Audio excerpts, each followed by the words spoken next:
My name is Leanne and I'm part of the team at One Future Collective.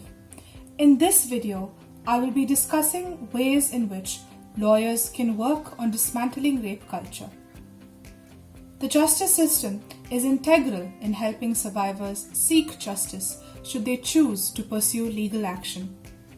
Unfortunately, the police, lawyers, judges, and other law enforcement agencies are riddled with deeply patriarchal notions that perpetuate rape culture. It is important that lawyers who are representing survivors do not themselves perpetuate what they're ultimately trying to fight. Lawyers can help in dismantling rape culture by actively work to dismantle internalized biases. Before taking any steps or asking others to recognize the stereotypes and biases in their behavior, it is important that lawyers first acknowledge and actively work on any ingrained, internalized stereotypes and biases. Adopting a trauma-informed approach. A trauma-informed approach begins with understanding the physical, social, and emotional impact of trauma on the individual as well as on the professionals who help them. This includes victim-centered practices. It incorporates 3 elements: realizing the prevalence of trauma, recognizing how trauma affects all individuals involved with the program, organization, or system, including its own workforce, and responding by putting this knowledge into practice. Examples of a trauma-informed approach include asking open-ended questions, by not underestimating the needs of survivors, by having open and honest communication with them, etc. Not shaming the client/survivor. Shaming victims and making them feel guilty perpetuates rape culture. If a survivor has taken the decision to pursue legal action, it is imperative that lawyers don't shame them for what they did before, during, or after instances of abuse. Questions such as why they did not act sooner or why they did not file a complaint with the police ultimately shame the victim and should be avoided. Calling out problematic behavior within the legal fraternity.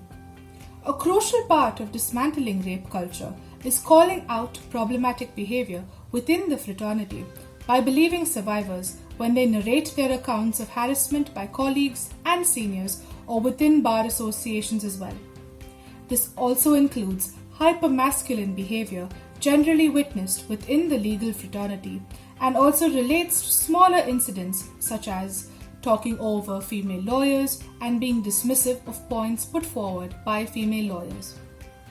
Refraining from relying on dangerous stereotypes for the sake of strengthening arguments.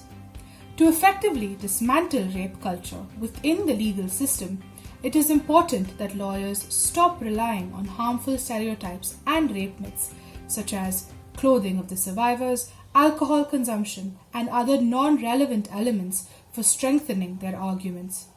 Such points merely play to the biases ingrained in the system while holding no actual legal value.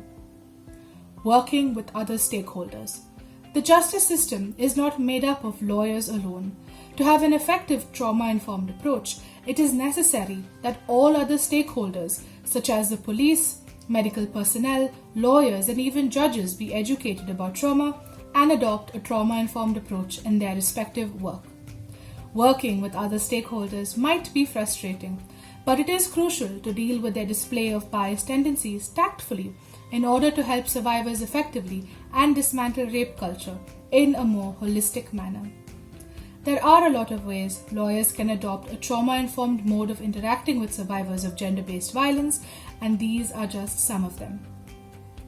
Please do share with us some other effective trauma-informed lawyering tools that you may have come across during your work.